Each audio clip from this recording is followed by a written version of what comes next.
Hey listeners, Movie Miss here with a big announcement. You may have noticed recently that seasons 1 and 2 are no longer showing up in the main feed. Well, that is because we've moved them over to our brand new Patreon at patreon.com/Let's Talk Turkeys, all one word. But don't fear, you will still continue to get new season 3 content right here on the main feed. But if you want to go back and listen to any of the amazing episodes that you might have missed with my former co-host, Miss Nikki Flicks, including our 50 Shades of Grey and hilarious Showgirls episodes, you'll find them all over at Patreon, along with the entire back catalog of episodes, seasons 1 and 2, over 100 hours of content. And as a perk of subscribing to the Patreon, we will have new content monthly with Drive-In Dave, special guests, and myself, including commentaries for a couple of Christmas movies coming up here, including Jaws the Revenge. And before you say anything, if Die Hard is a Christmas movie, then I contend so is Jaws the Revenge. Head on over to the Patreon and you'll be able to check that out in December. Our Patreon is patreon.com/Let's Talk Turkeys. Subscribe now for a very low monthly rate and get unlimited access to our entire show's back catalog, as well as all the exclusive content that will be coming in the near future just for Patreon members. Thank you all for your continued support. We really appreciate you.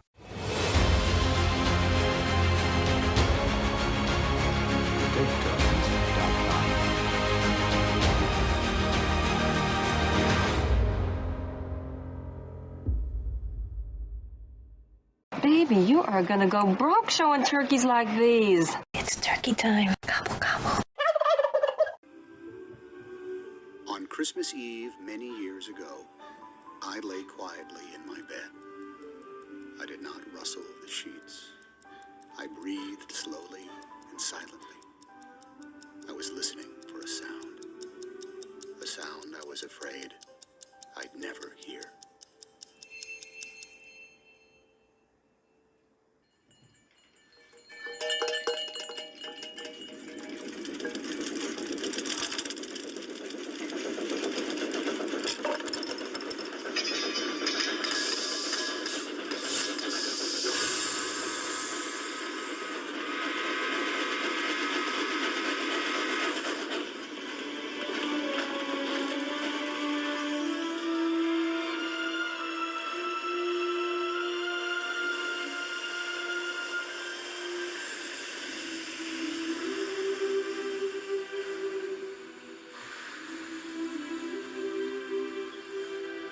Well, you coming?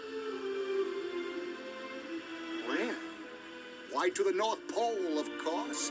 This is the Polar Express.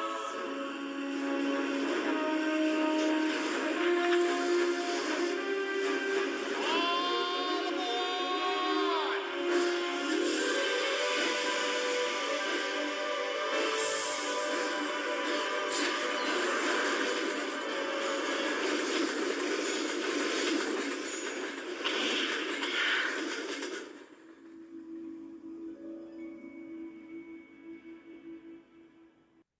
Welcome, everybody, to another episode of Let's Talk Turkeys. I'm Movie Miss, and I'm being joined this week by my co-host, Drive-In Dave. How are you doing today, my beautiful co-host? Holy shit, am I doing good today? I can tell you're all smiles. I love it. I'm actually excited to do this one today. You know, sometimes you torture me with endless crap, and then I try to pay you back with Darkman. But today I think we got a good one. Yes, today we are covering the holiday turkey. It is a turkey, the Polar Express from 2004. Rotten Tomato critic score of 56. So it's a turkey there. Audiences of 64. So it's a little bit warmer for audiences. This was your pick. This is our last episode of the year and of season 3, wrapping it up with a holiday film. You chose this one, and I would love to know why you wanted to talk about it and what your relationship to the movie is when you first saw it, how you feel overall, etc.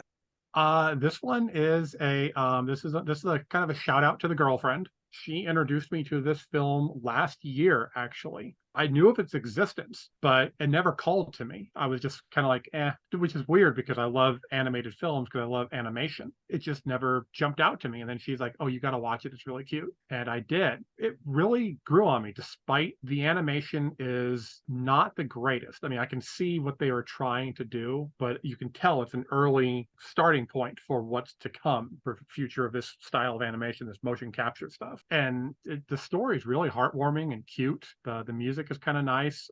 And I mean, freaking Tom Hanks. I mean, I love that man so much. He can do no wrong for me. Okay, so for me, this was my first watch ever of this movie for the show. Usually, I don't like my first watch to be for the show for any movie because I have to constantly pause it, critique it, write my notes for our plot walkthrough. This movie, it didn't bother me at all. I hated this movie.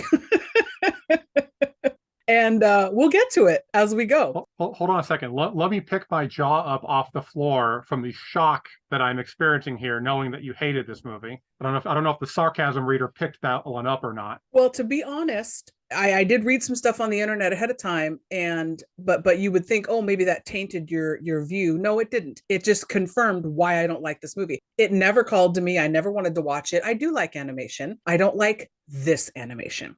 And there's a phenomenon out there. I don't know if you've heard of it. Tell me if you're familiar, the uncanny valley. Yep. So for people who don't know, it is the hypothesized relationship between an object's degree of resemblance to a human being and the emotional response to that object. This is not the only movie that has that effect on people. There's Beowulf, there's Christmas Carol with Jim Carrey doing the voice, I believe. Another one I actually enjoy. There is that Final Fantasy movie that came out. So this isn't the only one in this style. There are other ones in this category. I'm not the only one, apparently. This is a thing. It's a phenomenon. It's a thing. There's like a chart and a graph and Wikipedia, the whole thing, charting it out. I also found John Anderson of Newsday called the film's characters creepy and dead-eyed.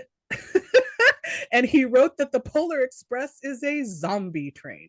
I agree. The movie does not come across to me as a feel-good holiday motion picture for children. It creeped me the fuck out. You didn't get that vibe at all watching this? No, but then I'm not a weirdo like all the people that have this uncanny all the people phenomenon. Yeah. It's called I mean, science. you guys are all just like emotionless, heartless weirdos. So I mean, it's okay. It's okay.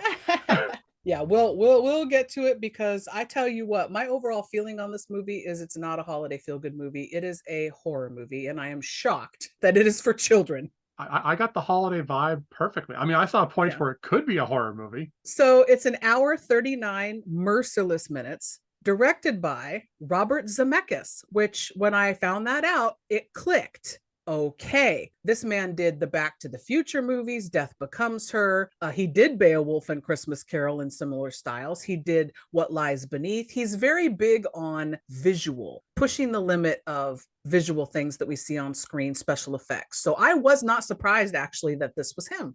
Were you? No, not at all, actually. Like once I saw him attached to it, I was like, okay, this makes sense. And especially because I like 90% of his movies. Yeah. The only one I've had like that I've seen that I've kind of got like an iffy feeling on was Death Becomes Her. Mm-hmm. But I saw that as a kid. So it's like, if I go back now, I might enjoy it a little bit better. I really enjoy his filmmaking.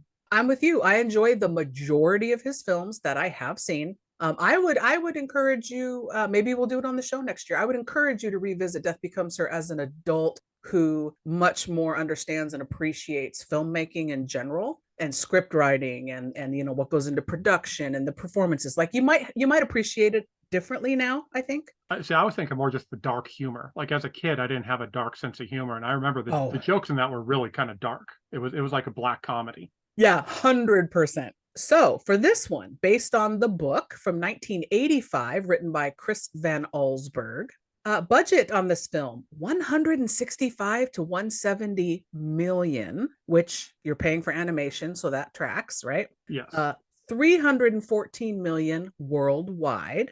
It also happened to come in 2006 into the Guinness Book of World Records for the first all digital capture film. So that's a distinction it has. That to me is awesome because it kind of showed just how important this movie is for digital animation. That this kind of like really kind of set the bar for depending on how you look at it. You could say set the bar of like, hey, we got to do better than this, or hey, this is like the standard we're looking for. Well, you know what else I was just it was so neat to read up on this and find out. Tom Hanks, who is all over this movie, optioned the book, paid for, wanted it himself as a project, but he did not want it to be animated at first. Yeah, I saw that because I saw it was Zemeckis that said that you had to do it because he said it would have cost like $1 billion. I actually think that's funny because now, okay, at that point in 2004, I can understand thinking that, but now with all of the overly digitally produced crap that's coming out, which I happen to enjoy a lot of it, so when I say crap, don't take that literally. I feel like this movie could be done as a live action film now. Yeah. My thought researching this and watching this and learning how much it cost and the whole thing and what, I just thought, just because you can doesn't mean you should. Like, did they not realize how fucking creepy these people look? I guess they didn't. I think it's because you're breaking ground in a new field when it comes to animation. So it's going to be rough in the beginning because I mean this has gotten better over time. I thought like the Jim Carrey Christmas Carol, the animation progressed. I mean, it still has that kind of dead feel to it, but it definitely is progressing because you even see like they do motion capture in live action films, like Gollum, for example, and that's motion capture, but it works. Well, in the Marvel movies too, they do it all the time. So before we jump in further, I just want to point out, as always, we are now on patreon.com/Let's Talk Turkeys, and we have these, season 3 in our main feed. So if you're new to the show and you're new to us and just coming on and listening to us fresh, you need to know, I've said it before in all the episodes, I'm not shitting all over you because you like this movie. I mean, 64% of audiences who logged an opinion love this movie. I'm sure there's people out there I know I haven't asked that love this movie. So again, this is my hot take, my opinion, shitting on what I want to shit on about the movie, not shitting on you for liking it. And that goes for you as well, my lovely co-host. And I know you know this, but I thought I should say it. I mean, we appreciate it because sometimes, we don't like getting the movie Miss Cleveland Steamer. So it is appreciated to let us know that we're not the ones that are receiving this, excuse me. Oh my God. So the IMDb plot. On Christmas Eve, a young boy embarks on a magical adventure to the North Pole on the Polar Express while learning about friendship, bravery, and the spirit of Christmas. You think that sums it up? Pretty much. I mean, this movie does not have a very elaborate storyline. I mean, it's not like there was going to be like a M. Night Shyamalan twist at the end or something. It's not super deep. No, there's no deep. This is about 3 feet deep. So let's jump into the plot, shall we? All right. Our movie begins with studio logos all over, and I like that they're frozen. That's a fun touch. Yeah, I love when movies incorporate the logo into like the whatever the theme of the film is. They all need to do that. Warner Brothers seems to do it the best. Yeah, it's a cute touch. I really do like it. Music plays, we get title card. Then we pan to a snow-covered neighborhood at night and then into the bedroom of a sleeping child as a narrator begins to speak. I want to point out that I like the opening just sucks me in because I think I've always wanted a nice snowy Christmas like this, like the town. It just seems so like lovely, like especially for Christmas. And then I'll add on top of the fact that like I would just kill to have Tom Hanks narrate my life. Mine would be more of a Samuel L. Jackson. Well, yeah, because with you, every other thing would be like, listen here, motherfucker. That's right. Oh, yeah, I have a theme song in my head. Like when I'm out in public and I'm walking around doing things, I'm always bopping Ally McBeal style to like my own theme song. I also have my own narrator. So that makes sense that you would too. I have my own theme song too. And for anyone who knows the reference, it is The Touch by Stan Bush. Whenever I walk out the door, that clicks off like I'm walking through the curtain at WrestleMania. Okay. I don't know the reference, but it still makes me laugh to picture you walking out the front door going, I'm conquering the day, motherfuckers. It's anyone who doesn't know the song and doesn't know where it's from, look it up and you are going to understand my life 100%. So it's worth mentioning that Tom Hanks does several voices. He is like 5 voices in this movie. He's several characters. He's also the narrator here because I guess he's telling the story. That's what this is, of when he was a boy growing up to be the conductor. I think they don't quite point that out, but I feel like that's what it was. Like he was touched by Christmas and it made him. I felt like several times in the movie they were alluding to maybe him passing the torch to the next boy kind of thing. And that never happened, which was kind of a letdown. There's a lot of theories. There's a time travel theory that he is the conductor and he's going back in time to like have this happen. There's like so many theories out there. And to me, it's just like, it's Christmas magic, you sons of bitches, leave it alone. There's a lot of people out there that could be doppelgangers. Maybe that's what it is. It doesn't have to mean anything. What is your take? What is your overall take on that for this movie? Mine is that it's a dream, that he just dreams the whole thing. It's not real, any of it. If it wasn't for the ending, which we will get to, I would have said the dream scenario. Yeah. But I'm going off of just, it's Christmas magic, Christmas movie, Christmas magic. So no logical explanation. It's just Christmas magic. It's just Christmas magic. I mean, fair. It's like the Force. You don't have to explain it. It just happens. Okay, that's fair. Okay. So the narrator tells us about when he was a boy and he heard Santa's sleigh bells. He sneaks out of bed, sees his parents are tucking his little sister into bed, and he overhears them discussing if Santa is real or not. This child doesn't you know what? Now that I'm thinking about it, okay, hold on a second. The narrator is explaining about when he was a small boy, but then we're cutting to our main character, which is never given a name. He's just referred to as Hero Boy in the credits, with his family. So why would the narrator be talking about when he was a small child, but we're seeing the main character's family? That would have to be him. Okay, I'm just putting this together right now and my mind is being blown. See, this is, I wish you people listening could watch this because it's fascinating to see the little hamster on the wheel right now. It is just, that guy is just working hard right now. It didn't occur to me because, again, like I said, first time watching, I'm pausing it every 3 minutes. I can't really follow the movie and get into it. But now I'm thinking about it and it's like, wow, why would we not get a flashback of a different child when he's narrating? Okay. Wow. Right? It's the gift that keeps on giving. So you need to give this movie more of a shot. All right. Well, the little boy, who is our current going to be our main character, fakes being asleep when his parents come in to tuck him in. And he overhears them saying something about the magic ending and that there's no Santa. He's clearly not believing anymore. He's discouraged in Christmas. I didn't know this at the time until the end of the movie, because again, first time watch, that this movie is supposed to be set in the 1950s. I didn't know that the whole time. I kind of picked up on it just because of the way people dressed and the toys and the stuff that you see. And then like there's a couple scenes that happen that like, okay, yeah, this feels like a 50s style kind of thing.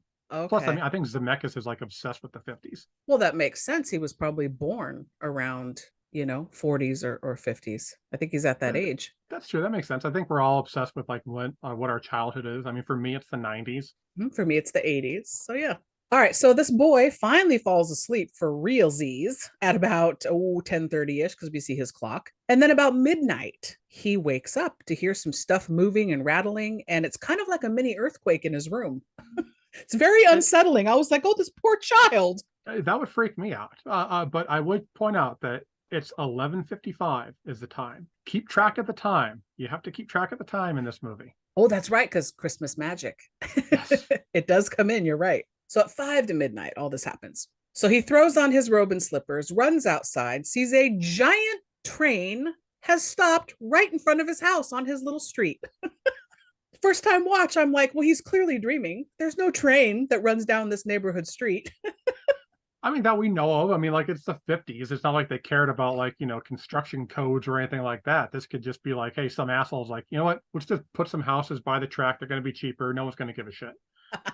So it says Polar Express on the side of the train. And we see the conductor, Tom Hanks, outside yelling, all aboard.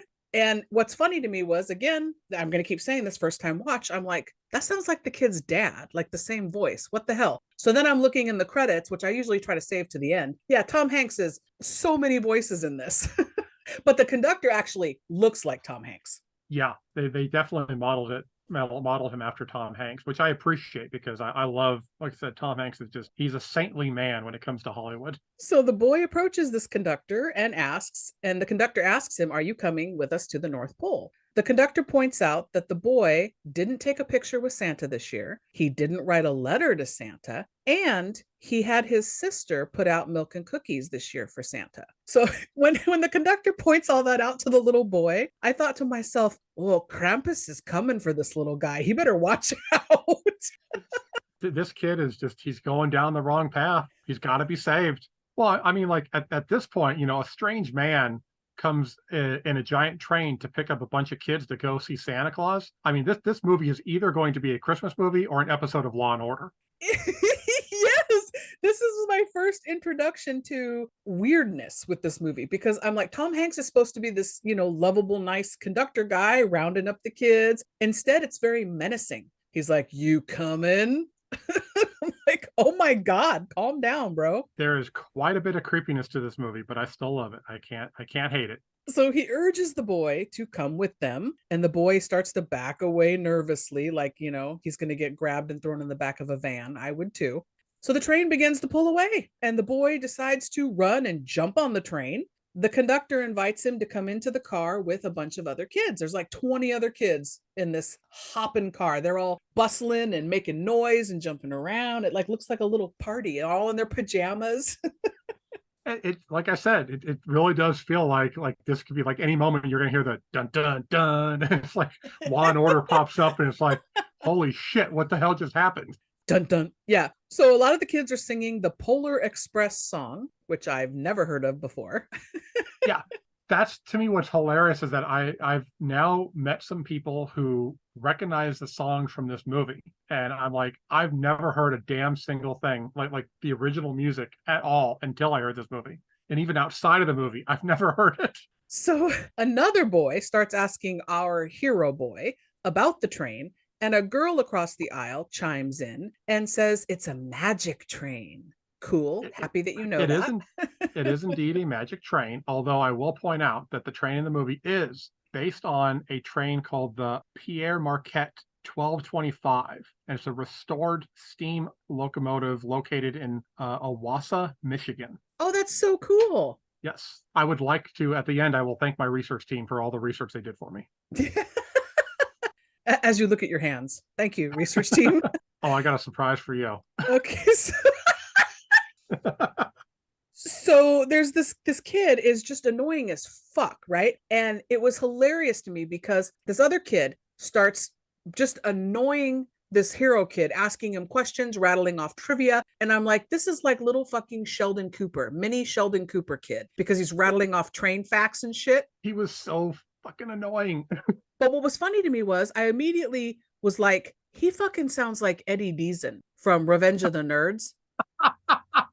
So I look in the credits and each child is played by 3 different actors throughout the course of the film. And one of them for this know-it-all kid is Eddie Deason. Yep. And I swear to God, I didn't know that when I wrote that in my notes. And then I looked at it and went, holy shit. He's got a very distinct, like I knew that was his voice. Yeah, there's a few actors out there that the moment they speak, you just like, is that who I think it is? Yep. My husband's far better at that than I am because he watches a ton of animation and movies. I'm not as good at it, but yeah, his voice I knew immediately. I love it. So hero boy here ignores Sheldon Cooper kid who's rattling all this shit off, and he leans over and asks the girl if they're really going to the North Pole, and she says yes, all excited, like she's all about it right now. It's kind of cool how like you're seeing this kid who's like, he doesn't believe, and yet he hops on the train, and you're like, from the beginning of this movie what the plot's going to be. It's like, okay, you don't believe in Santa Claus. By the end of this movie, I got $100 that says your ass is gonna believe in Santa Claus. So they roll past the toy store and they get all excited, the kids do, when they see the window displays. Then the conductor comes in and asks all the kids for their tickets, which again, first time watch, I was like, what? That was a little confusing, but I want to ask you a question. Did you also happen to get annoyed when Hero Boy gets disappointed by the animatronic Santa Claus in the store window? like he's looking like, oh, there's Santa Claus, and then you see like wheels and shit in the back of his back, and he just has this like down like face. That's No. not the real Santa Claus. It didn't bother me because what fucking moron child thinks Santa Claus is going to be stuck in a toy store window on Christmas Eve? That's what bothered. See, that's what bothered me. Was it's like, why would you be disappointed by that? Like, do you really think Santa Claus is just going to be hanging out in a fucking store window? You're right. That's exactly was my thought as well. So, like I said, the conductor comes in, asks for the tickets, and I thought, tickets? What the fuck? So Hero Boy starts checking his pockets, and he realizes he has a hole in one of his robe pockets because his little finger wiggles through. And I thought, Chekhov's hole in the pocket. Here we go. So he pulls out in his other pocket, from his other pocket, a Willy Wonka style giant golden ticket. And I thought, man, I wish I was watching Willy Wonka right now instead of this. It's true. Okay, which version of Willy Wonka? Oh, Gene Wilder, fucking 100%. Which Okay. is more of a horror movie than this movie, actually. I will always pick that one over the Johnny Depp one. I don't have a problem with Johnny Depp one. It's good for what it is. But honestly, me too. I don't hate it. Yeah, but it's like it's nothing touches the Gene Wilder one. Yeah. So the conductor takes this giant golden ticket and uses his little hole punch in a very freaky way. He's like, punch, punch, punch, punch, punch, like real, just moving the ticket around, punching real fast. I'm like, what the fuck is he doing? Hands the ticket back to the little kid, and there are 2 letters on his ticket spaced apart that say B and E. And I thought, okay, breaking and entering? Like, what is this? Law and Order. Yeah, I really now want to see like Law and Order Polar Express edition. I really want to see that at some point. This story was ripped from the headlines. So Sheldon Cooper kid comes over, and I swear to God, every time he opens his mouth, I want to slap his face. He was supposed to be annoying, I guess. He was, but they almost overdid it. You know this is going to be one of those movies that the kids are not going to be the same when you first see them to like the last scene. Like there's going to be some emotional growth and all that shit. Which again goes to the whole, it's like it goes to the whole Law and Order. These kids are going to be traumatized at some point. But this kid does not have a redeeming quality about him whatsoever. Every time he says a damn word, you're just like, you want to be like, shut the hell up and go to your room, you little shit. So and we're going to discuss that, what you just said about him, your hypothesis of his growth and whatnot at the end, because his ticket now gets punched, and I wanted to punch his ticket. And it said L-E. I was like, okay, the kids are getting different letters. I'm not sure why, but it's happening. So then the conductor announces, we are making a stop. And somehow some little kid knows that they're on the other side of the tracks. Oh, we're stopping. We're on the other side of the tracks now. Ooh. And I'm like, how the fuck would you know that? You look like you're 6. How do you know where you are geographically in this town? Your parents probably throw you in your booster seat and take you up to daycare or the grocery store, and that's it. Doesn't make like a lot of sense, but at the same time, it's like you are trying to throw logic into a movie that has a giant fucking magical train driving through town to see Santa Claus. I just thought it was funny that they emphasized other side of the tracks. Ooh. So I guess that means we're picking up the poor child. Is that basically what they're trying to say here? That was a little bit on the nose. I have to say that was a little bit like, okay, seriously, you gotta say other side of the track. So this kid's obviously going to be poor, maybe a little bit of a ruffian kind of thing. A ruffian. So I love that word. So they pick up this child. The kids are listening to the conductor as he gives the same spiel to this kid as he did to the other kids. The little annoying Sheldon Cooper kid says, "That's weird. I thought you were the last pickup," to our hero boy. And I'm thinking to myself, logically, how the fuck does this kid know what the plan for the train is? How does he know who the last kid to pick up is? Well, I mean, like, apparently he knows everything. I mean, his name in the credits is Know-It-All. So fucking funny. So hero boy sees the child start to, he backs away because he doesn't want any part of it. The train starts to leave, so the boy begins to run and decides he does want to be on the train. So hero boy pulls the emergency brake to stop the train so the kid can get on. So this is where the first part happens for me that was truly non-child friendly to me. The conductor comes in because the e-brake gets pulled, and he starts to scold this child for pulling the e-brake. He doesn't do it in a pleasant tone. This is scary to me. He's like yelling at this poor child, scolding him in this firm voice, but then softens up when he realizes why the child pulled the e-brake. It was so the other child could get on. He does I that don't have several times in this movie, the conductor. I don't see the problem with that. This was the 50s. I mean, you were allowed to smack women and children whenever you wanted to, just for the hell of it. So it's like this is how the era was. You were encouraged. I mean, it was like in commercials, like like announcements in between the Dick Van Dyke Show. Did you smack your wife tonight? Right? And buy a pack of Cools, be smoking in public and beating your children and wife. So the thing though that was weird to me, it's like the conductor jumps to conclusions consistently throughout this movie, and then tries to backpedal and reel it in. And the damage is done, bro. You just done scolded this child within an inch of his life. That makes sense though. If you look at most of the old black and white sitcoms like Leave It to Beaver, especially Leave It to Beaver, Father Knows Best, a lot of the shows, but like I said, mainly Leave It to Beaver. Ward Cleaver would jump up his kid's ass constantly. And it just, I mean, like to this day, I'm traumatized by that man. I can't see a beaver. It's bad. I just see them and I freak out. It is. I'm becoming allergic to beaver. So the conductor then asks, after all this mess has been cleared up and the kid gets on, who wants a snack? And over 20 kids that we can see raise their hands and get all excited. So in comes this gaggle of dancing and singing wait staff. Waiters bring in the snacks. It's hot cocoa. It's this elaborate dance number to pour hot cocoa. I fucking hated this scene. It was so stupid. Okay, I hate this scene only because the fact that this song gets stuck in my head to the point where I hear it in my I will like hear it for weeks. I mean, I'm still hearing it right now. Well, I couldn't tell you what it was. Now I have no idea. I can't like, it's like one of those things where it's like the memory is like just inching its way into your brain and laying eggs, and you just can't. So it's an get rid of it. earworm. Yes. Yeah, I couldn't tell you what it is. Now I blocked it immediately upon finishing that number. I blocked it from my mind. like the moment I watch it that night when I go to bed, I start singing it in my sleep, just unconsciously singing it in my sleep. You poor child. That's terrible. I wouldn't wish that on anybody.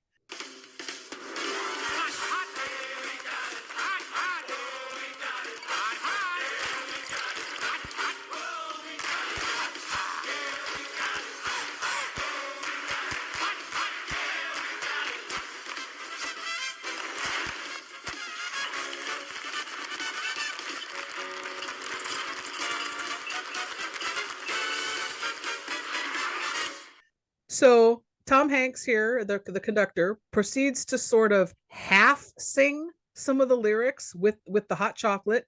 We witness the most bizarre series of hot beverage pouring I've ever seen in my life. And what I thought was really annoying was when the wait staff jumps on the tables and they're dancing right where the children are going to put their food and drinks. Like, get off my table, you grosso with your feet. That's what I was thinking. Don't dance on my table, sir. This is the 50s. Children have no rights.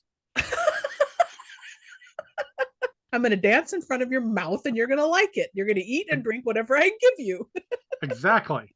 So we see the little girl chooses to hide her cocoa under her seat instead of drinking it. And then after this bonkers drink service concludes, the little girl takes her hidden cup of cocoa with the help of the conductor to the child in the last car who got on late so that he can have a beverage as well. The boy sees the girl left her ticket behind on her seat, so it's not punched. At this moment, I thought, why does that matter? This is what bothers me probably the most in the movie. And I understand you need that plot point to kind of get everything started, like all the shit that's going to happen. But yeah, I'm just like thinking logically, if you leave the ticket alone, the ticket's not going anywhere. The ticket is safe. Just leave it alone and nothing that is about to happen is going to happen. Yeah, exactly. That was my thought after seeing all the shenanigans with the ticket. I was like, if he just wouldn't have fucking touched it. So he tries to step out to take her ticket and it slips out of his hand and blows away. It lands in the snow. And now we get Journey of the Golden Ticket. It gets tossed into the air, moves with a pack of wolves running through the snow, running through the woods.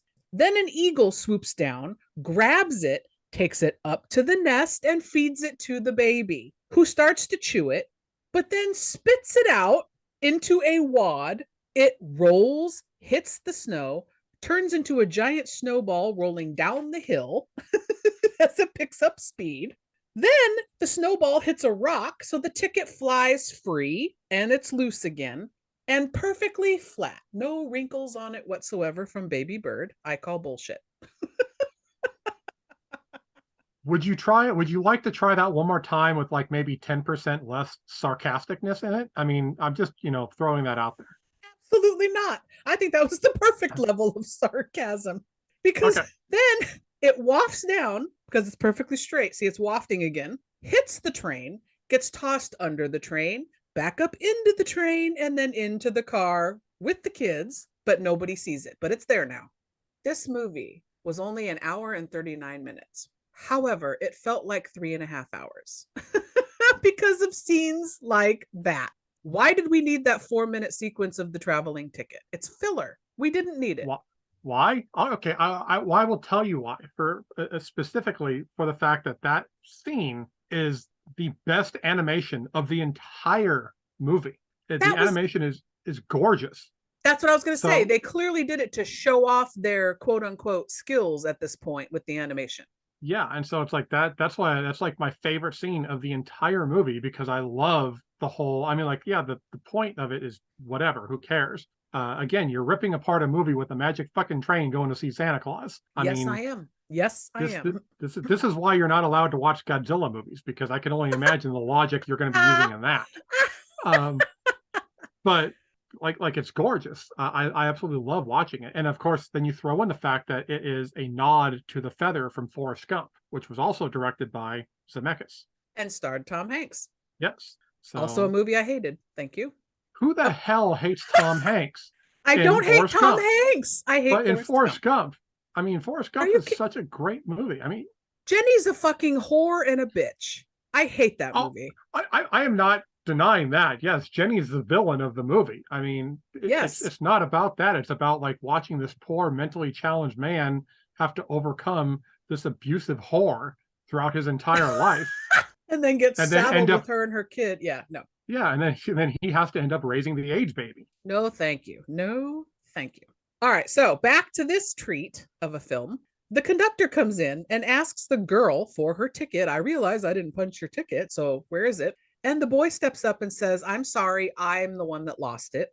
The conductor takes the little girl out of the car. The look of this, the way he whisks her away dramatically, is horrifying. He's going to throw her off the train, isn't he? This is horrible, is what I'm thinking when I'm watching this. And then little asshole know-it-all Sheldon Cooper kid says, oh, he's going to throw her off the train. So he confirms what I was thinking.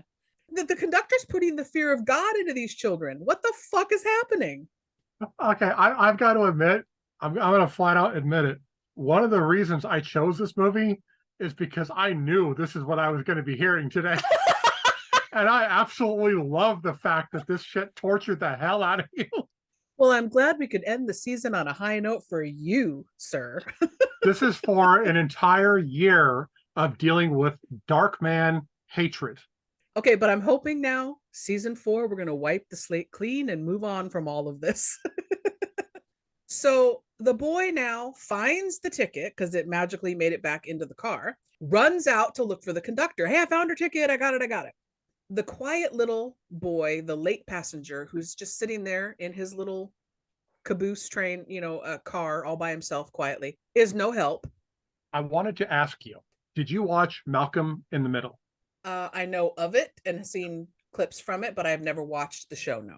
Okay, because I'm kind of curious, and this is going to go to anyone who listens to this too. If you guys out there, guys, gals, like have watched Malcolm in the Middle, am I the only one that thought that this kid, the shy kid, I guess his name's Billy, am I the only one that thinks he reminds me of Dewey from Malcolm in the Middle? That was the smallest child, because the look and everything just to me looks like him. I see it. I 100% see it when you say that. I didn't see it at the time because I wasn't making that connection. But yes, now that you pointed out, yes. Then you think that they're going to look like trying to make them look like real people. So they're, doing what they can. Maybe they modeled it sort of after him. Who knows?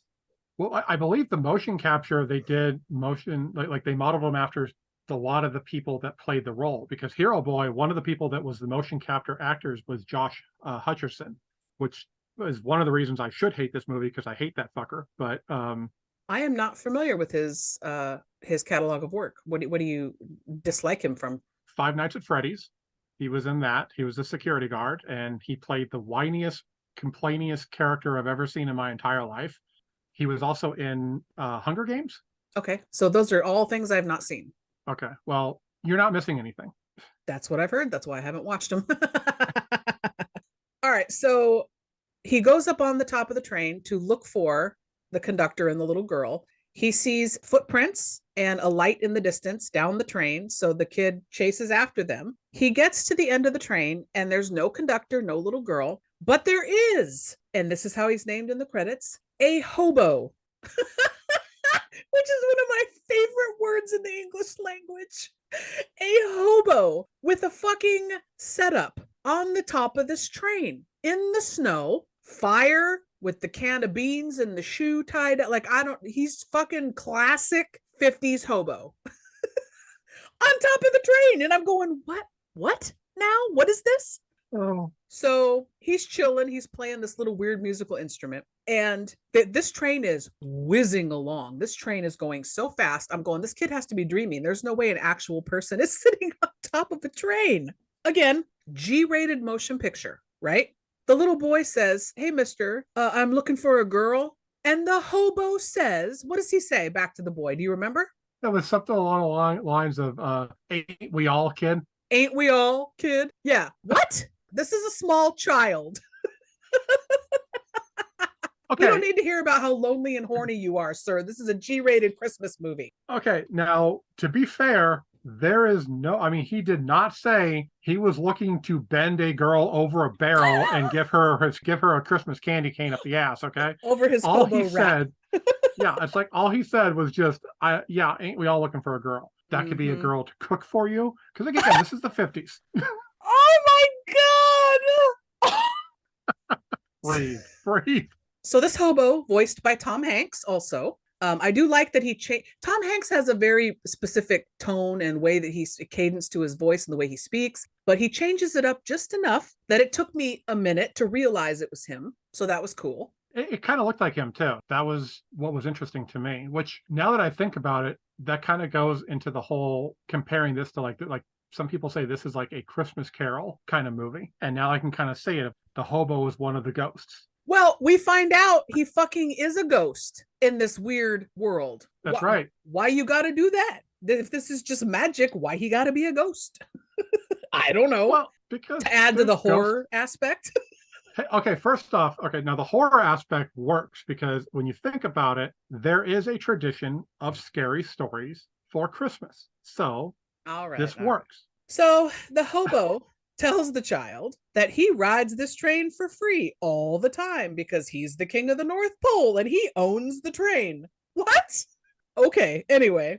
Have you ever met, I was going to say, have you ever met a hobo who's not delusional? I've never met a hobo, so I don't know. He offers the child some hot coffee. He calls it a cup of joe, and the child takes a sip and, of course, gags and spits it out. Who the fuck offers a child hot coffee? You gotta grow up sometime, you little fucker. Then they discuss Santa Claus. The hobo puts on a filthy-looking Santa hat, which tracks because he's dirty. He's a hobo. He does a hearty laugh and ho, ho, ho. And to me, the way that this guy ho, ho, ho's when he goes ho, ho, ho, he sounds like that dumb shark laugh from the end of Strange Wilderness. When you texted me that, I was literally about to watch the movie. And I was like, oh, fuck, don't do this to me because now I'm going to die laughing when I see that scene. And I did. Did you hear it? Okay. Yeah, I heard it. Yes. That's what immediately clicked in my head. Oh, oh, oh, oh, oh, oh, oh, oh, oh, oh, oh. Yes, that's exactly. Yes. So the kid says he wants to believe and is interrupted by the hobo who hops up, douses the fire, gets down in the kid's fucking face while rattling off a list of synonyms for being tricked, bamboozled, swindled, all these fucking, and I'm like, this is not the only time this will happen in this movie where a character lists off a bunch of synonyms for the same fucking word. It's very weird. But it's terrifying at the same time because he gets right in this fucking kid's face. And I'm like, is this hobo delusion? Is he having an episode? What is happening right now? They're trying to scare the belief back into the kid. They've got it. I mean, like if you're Santa Claus, you're at this point where you're like, okay, this little shit doesn't believe in me anymore. No, that doesn't fly with me. We're gonna send out the Polar Express to handle some business. So then he tells the kid, seeing is believing. The kid asks if they are really going to the North Pole or am I dreaming? Is this a dream? So then it seems like the hobo confirms it's a dream by talking to the kid here. It's not flat out said, but I was like, that kind of feels like maybe he's dreaming, I think. So he asked the kid if he believes in ghosts, which I thought was weird. And then he leaves saying, we need to go look for that girl. And he disappears. Poof, gone. So fucking weird. The whole thing. So the kid now tries to wake himself up. He's like, I have to be dreaming. This has to be a nightmare. And then the hobo comes back on skis and tells the kid, climb on. So the kid gets on his shoulders. And then the next chapter in this book of, oh my fucking God, what now? Is these people need to get to the front of the train before the tunnel, which has he points out, 1 inch clearance. So basically, if they don't get there, they're gonna die. This is terrifying. This is a child's movie, right? I mean, how many? I've watched so many kids movies, probably because I'm immature.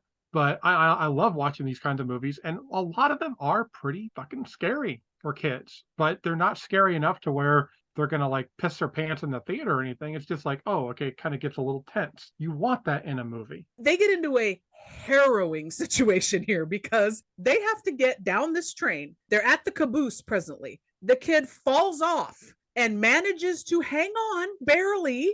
He climbs up with the help of the ski pole that the bum extends to him. Here you go, grab this. Then the train goes over this hill and is now plummeting down a steep decline. They have to ski down the top of this train, the whole length of the train, to beat the fucking tunnel. And at the last second, the kid leaps off into the coal bin and we see the ghost hit that wall and descend. Poof, smoke, he's gone. The little girl happened to be waiting for him in the coal train, by the way, the little area there. My question was, where the fuck did the hobo go? So obviously he's a ghost because he just poof, right? So he can be corporeal and not corporeal because he was able to touch the kid and help him.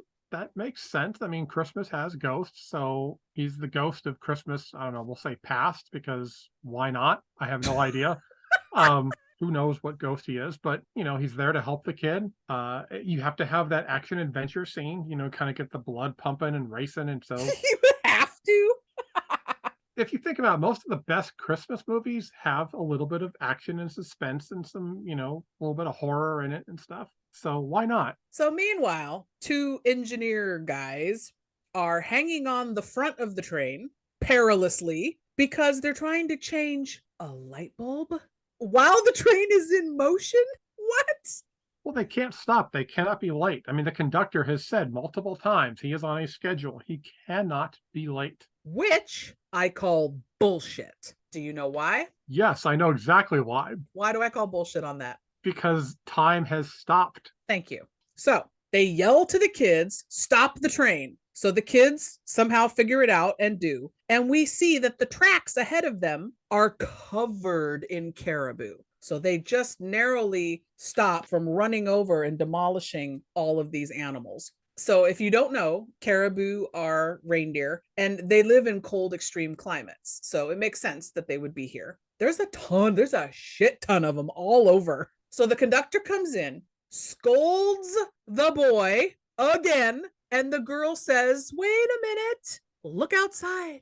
We stopped for a good reason. There's caribou everywhere. And the conductor has to look and go, oh, oops, and reel it back in yet again for prematurely jumping down the kid's ass. Like, come on.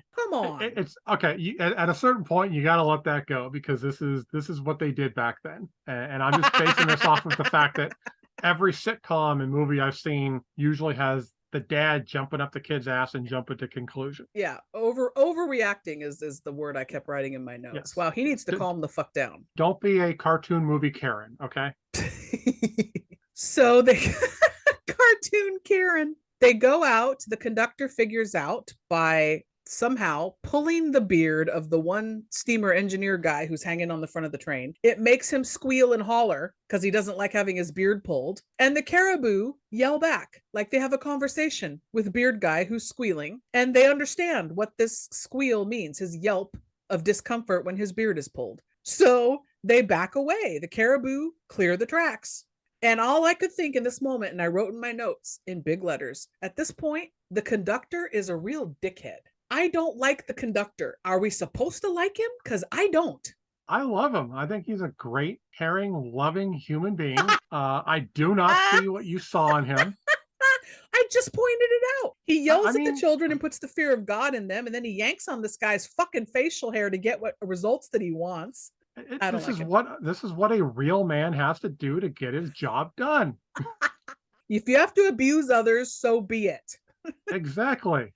The train gets going again, and they can't slow it down because one of the steamer dudes accidentally breaks a lever in the train that they hit tracks on a steep downhill grade, and it almost sounds like a roller coaster. There's a couple of scenes in this movie, and this is one of them, where I kind of felt like this would have made a kick-ass virtual roller coaster ride. Go to the Disneyland or Universal Studios or whatever and hop in the seat, and you're just like going along with them down the tracks and shit. That would make a kick-ass ride because it looked like a lot of fun.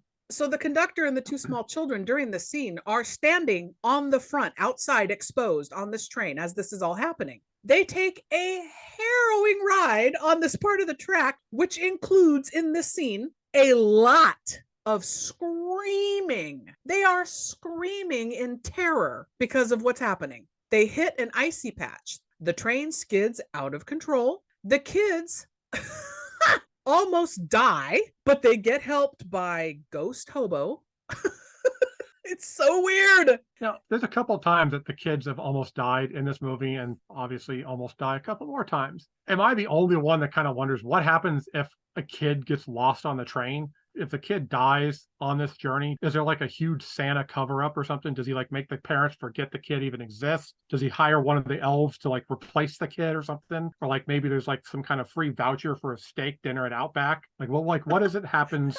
What happens if we kill your child or lose your child? Exactly. Like a little card says like, sorry, I killed your kid. Here, have a dinner on me. Right. But still, don't forget to believe in the magic of Christmas. Little Billy did all the way to the very end. Oh my God. He went out believing. So his dying words were, I love you, Santa. Why did you betray me? So the train finally comes to a screeching halt on this cracking ice, and the conductor yells, "What in the name of Mike?" Please tell me what that means. I have no idea, but I love it. And I don't care what you or anyone else says. You people are not ruining that phrase for me. I love it. We need to make it a common thing for people to say because it is awesome. What does it mean? Did you find any trivia? Do you know what the fuck he's saying and why? I have no idea what it means. I think it's just like instead of like what in the name of the world or what in the name of God, it's one of those things that you have no explanation for it. You just say it. Okay. He just randomly said it, I guess. As far as I know, I could not find anything on it. But then my research team did a lot of work on this, and we could not find anything. And by work, you mean Pornhub. They start the train up again, and they are sliding off the tracks on ice, all willy-nilly, all over the place. They see some tracks, and they turn and aim for those. They're going to skid on this ice and aim for those tracks. I just was rolling with this. I was like, whatever. It's a magic train. It can do whatever. I mean, like the damn train goes from at one point having like 20 fucking cars to like 5 cars. So it's like this train can do anything at this point. It really can. It's the chitty chitty bang bang of trains. So, of course, they make it, even though cars are collapsing, which I would assume killing children, but they all seem to make it, all the children. They almost lose the girl's golden ticket again. Did all the kids make it? Because we never actually saw all the kids. Oh, that's a good point. So they could have been a couple that were lost. So that those vouchers could have been like shipped out like later that night. Could have been some casualties. I think you're right. So the golden ticket gets saved. The conductor punches an LE also into the girl's ticket, and the hero boy points out, oh, that's the same as Sheldon Cooper kid's ticket. Huh, an LE. Like, okay. The conductor and 2 kids go into a train car full of junky old discarded toys that he calls forsaken and abandoned. This train is spooky, this car. Dark. The music isn't cheerful when they go in. All these toys look disheveled and dirty and discarded. Not a happy scene. What did you want? Broken toys with the soundtrack of da da da da da da da da da? Like, was that supposed to be playing in the background? Hey, I will point out that you can have an island full of misfit toys, and it's happier than this. And I will point out that Just saying. Those movies are complete and utter boring crap. So the conductor and the girl take off and leave Hero Boy alone with these marionette puppets that start talking to him. One of them is an Ebenezer Scrooge puppet, which is funny because Zemeckis does the Christmas Carol in this animation style as well. And Scrooge says that he's just like him, the little boy, about Christmas. Scrooge is Tom Hanks again. The kid panics and gets out of the car and back into the one with all the kids. So terrifying for this poor child. He wanted a Christmas miracle. He didn't want to be scared to death. Well, you can't feel too bad for him because before Scrooge gave him all that shit, he was looking at some puppet boobs. I mean, you saw the way he was eyeing the tits on that one marionette. Well, puberty is just around the corner, so. True. And I mean, like at that age, that's probably the best you're going to get is some puppet titties. So the hero boy goes to the last car and sees that the girl is eavesdropping on the lonely little boy, which we find out his name is Billy, like you said. He's outside singing, just looking off into the night sky. The girl joins in singing, and it's this optimistic song about Christmas. I thought to myself, are all these kids on the train doubters? Aren't they all on this Polar Express mission like our hero boy because they've lost the meaning of Christmas in their soul? Maybe not, is what I was thinking now. I'll point out a little bit later, I have a theory as to why. I don't know why all of them are on there, but I have a theory as to why certain children were specifically picked. Because she seems extremely optimistic and loves Christmas by the way she's trying to encourage little sad Billy here. So the conductor comes out and tells the kids who are now looking at the northern lights that they just crossed the Arctic Circle. So I'm like, oh, their train is like running across the ocean now? Like, what is happening?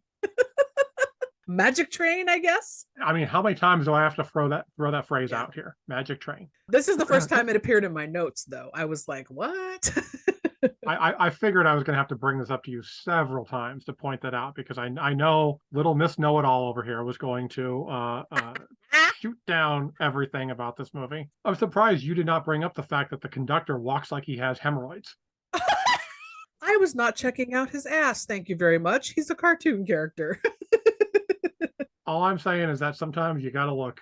I do notice, oddly, now that you say that, when characters, animated or otherwise, are bow-legged, I always notice a bow-legged person walking, but I never pay attention to other ways that people walk. It's okay. It's going to sound so much like a bullshit excuse, but I do look at animated asses because I'm trying to always figure out how you draw that when people are walking. Well, no, that makes complete sense because knowing you, being an artist at heart and drawing, that makes sense that you would want to see how animation is done. That makes sense. That's not weird at all. Okay, good, because I'm sure that there's a couple people right now that are going to be listening and be like, bullshit, you just want to see some cartoon ass. No, I understand you're looking at the mechanics of it. Makes complete sense.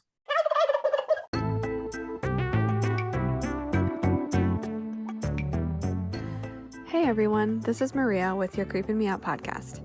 If If you are into the paranormal, true crime, and just plain weird, you're going to want to listen to our podcast. My friend Jessica and I talk about all things weird and creepy, from the Hat Man to alien abductions to your creepy encounters. And that's where you, the listeners, come in. We are working on making more content for you for what your spooky little hearts desire, which means, you guessed it, we need your stories. You can email them to ycmopod@gmail.com. You can also find a link in our Instagram where you can leave a voice message. You can follow us on Instagram, Threads, and Twitter at ycmopod. Thank you for listening, and stay creepy, my friends.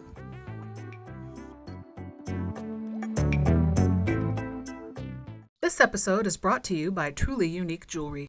You're a one-of-a-kind, so it's unique, spelled YOUNIQUE. With all of the jewelry options mass-produced for each season, you're left wanting more when it comes to pieces that showcase your individual style. Head over to trulyuniquejewelry.com and scroll through handmade one-of-a-kind options for every budget, with pieces starting under $1. Beautiful costume jewelry to fit every age and every budget. Custom orders are also available for no additional charge, and they flat rate ship so you can fill your jewelry box with matching pieces for every outfit in your closet for one shipping fee.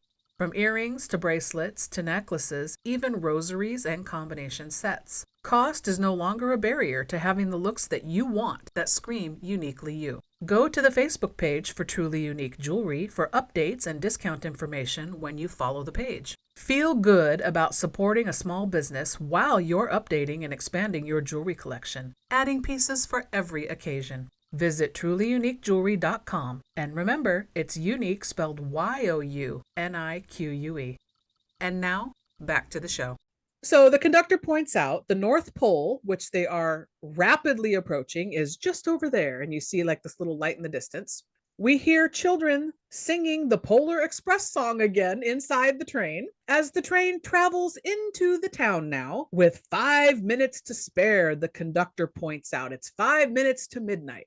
Okay, if I remember right, this is the point where the kids yell, like, as they're going into the town. One of the kids yells out, "Look, elves," or something like that. And I believe it's the fat kid. The fat kid, whoever did the animation on that, that's one of those few times where I'm like, okay, yeah, that was bad animation, because that kid looks god awful. I didn't even notice. You go back and watch, like of all the kids, he is the worst looking kid. Oh, no, sir. I will never go back and watch this ever again. Thank you. Oh, you will.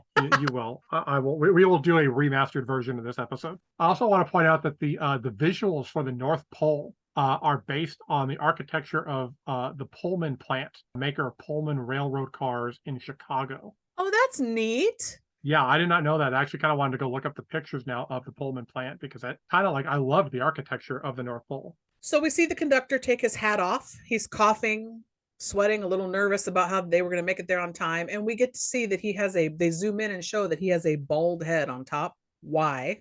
Why does that matter?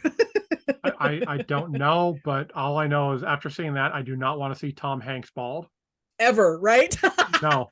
So the conductor now tells the kids all the elves have gathered in the center of town because they are awaiting Santa, who is going to give out the first gift of Christmas to one of them. And if I remember right, this is the part where he's telling the kids to line up, and it's like he does a little line where he's like taller kids in the front and shorter kids in the back or something like that. So yeah, first the train stops in the center of town. And we see all the elves gathered, and the train pulls right fucking up to where these people are all standing.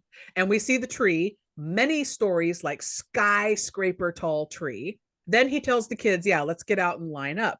It's short to tall. Is that what it is? Okay, short to tall. Okay, because every time he does that, I always want to add into it business in the front, party in the back. That's just always what it makes me think of. That's how the conductor's hair is. He looks like Hulk Hogan. So all the kids line up, and then little Billy is still sitting on the train. So the girl and Hero Boy decide to go get him. Billy tells the children Christmas doesn't work out for him. Twice he says this to them. And I was like, wow, this little kid, like, he clearly doesn't get anything for Christmas. He's from the other side of the tracks, so poor, and is super depressed about Christmas. Christmas doesn't work out for me. Twice he says. I have a major flaw with that. You have a problem? Because it, and this is one of the things that bothered me story-wise, was like, okay, if doesn't matter if you're poor. Okay, I can understand your parents not being able to give you presents, but you just established we are in a world where Santa Claus is real and gives out presents to all good girls and boys. So unless being poor is considered a terrible thing to Santa Claus, why the fuck is this kid not getting any gifts? That is what happened to my train of thought because this was my first time watch at the end of the movie. I had that same thought at the end because he gets the present from Santa at the end. I had that same thought. I didn't have it during the scene because again, I didn't know that's how it plays out. But that makes sense. Yeah. Why the fuck would Christmas not work out for him? You're poor, but Santa does still deliver a present to everybody. So you at least get one from Santa. Exactly. What did bother me in this scene, because again, first time watch, Christmas doesn't work out for me. Okay, we don't know his life inside his home, but it's the spirit of Christmas. It's the holiday feeling. It's being surrounded by friends and loved ones. It's, everybody being of good cheer and spreading good energy and being positive and the good vibes of Christmas. Like it's not about gifts really at the end of the day. I know when you're a child, it's all about the presents. That's all that they care about. And that's fine because I was one too. But I thought, this is a Christmas movie targeted at children. Why are they not leaning more on the spirit of Christmas, the spirit of the holiday season? Why is it, oh, poor Shaq child doesn't get gifts, boo-hoo? It's like, dude, that's not the fucking point of Christmas. Yeah, but how many Christmas movies for kids really do point out that it's like there's more to it than presents? I mean, there's a lot of them. I can't think of a lot that I've watched. I mean, like Snoopy. I mean, he was we just covered Muppet Christmas Carol for the Patreon, sir. Yeah, it's about the spirit of the season. Make it last all year. All the love. No, that's not what it was about. It was about trying to con a very wealthy, shrewd businessman who had it all together, con him into giving his money away to greedy ass poor people. Oh my God, that's amazing. All right. He doesn't want to come out. Christmas sucks for him. Okay, we get it. Boo-hoo. But the kids keep pestering him. Wait a second. You just went from the Christmas spirit and it's not about greed and presents to, oh, shut up, you whiny little shit. We're tired of hearing you complain about how Christmas doesn't work out for you. No, because he's complaining he doesn't get presents. That's not what this should be about. So as they're pestering him, the car detaches from the rest of the train and starts racing down a hill fast. Again, the kids are looking for a break. I can't find the brakes. And they're screaming as they race down this hill. It's terrifying. Once again, children in peril in this Christmas movie.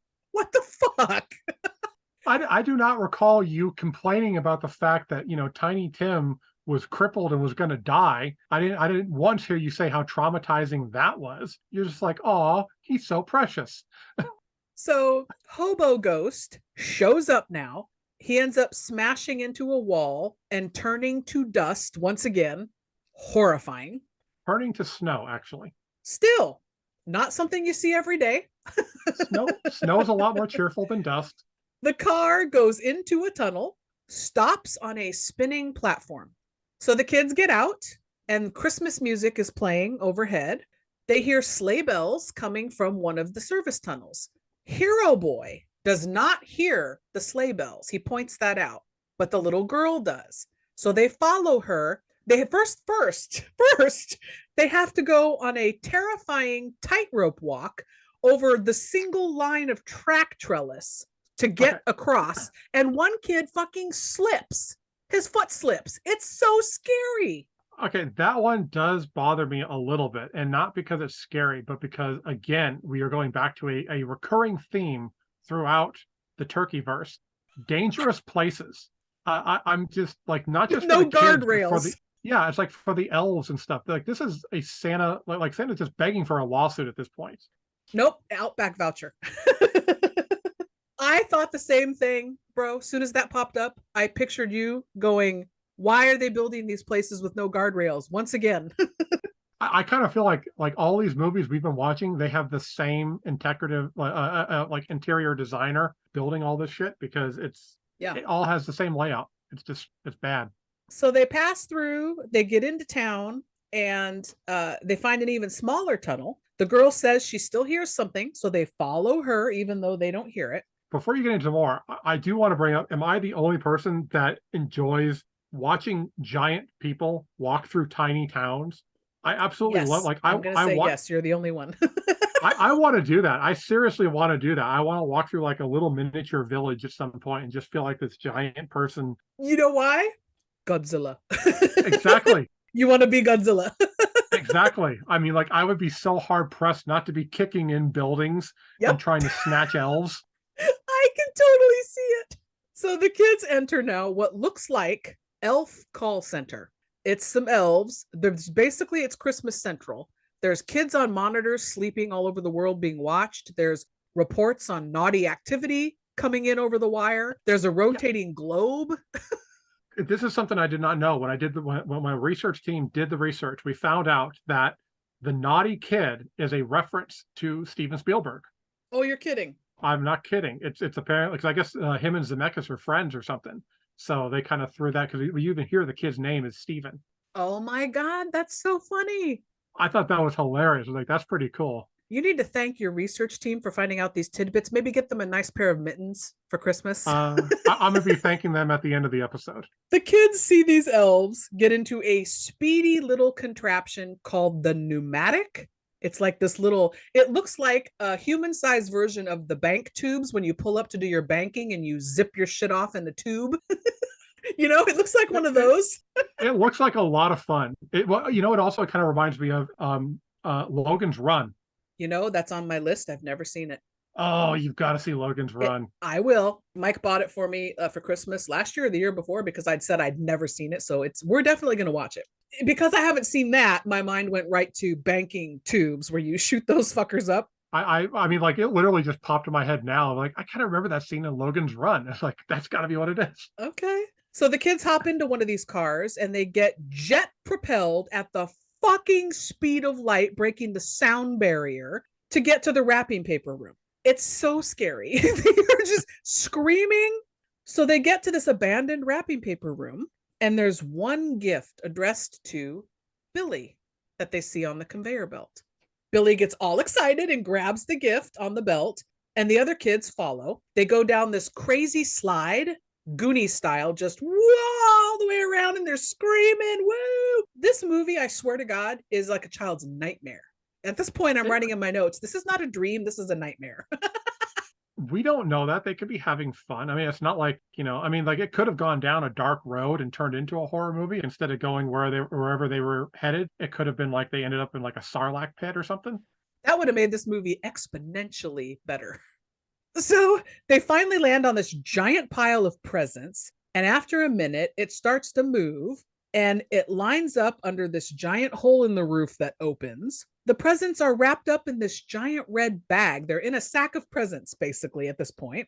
They get pulled into the air by this crazy-looking blimp copter thing. I've never, I don't know, like I've watched so many Christmas movies with Santa Claus and everything. I've never once liked the whole giant bag of presents thing. Like, in the whole Santa mythos, that never worked for me. I've always liked Santa's bag of holding better. That works so much better. Yeah, like the old vaudeville bit where they like pull one thing out of a bag that looks like it can't hold but one thing, and they keep pulling out one thing after another. Yeah, it's like, how do you have 10 things in that bag? There's no way. Yeah, that's a D&D reference, bag of holding. Okay, it's the same thing. Yeah, but I mean, I will give Santa credit though. He does have a hella big sack. He does have a pretty big sack, yes.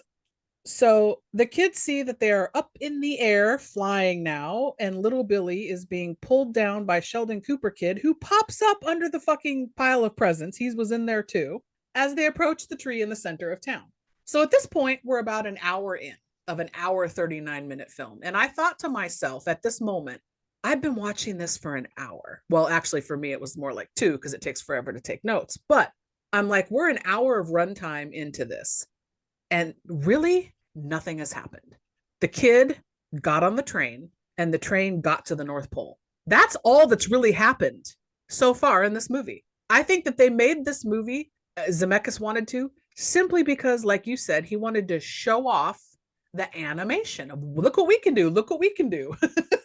It could have been that. It could have been just like, childhood memories. And also, I must remind you, you are not a child.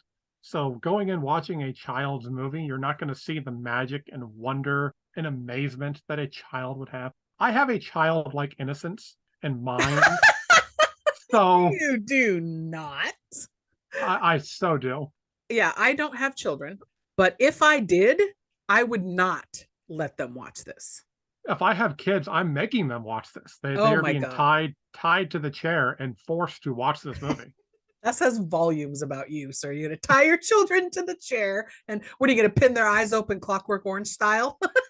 What can I say? I am a 50s style parent. Okay, if you don't listen to me, you get 5 across the eyes. Oh my God. Please don't breed.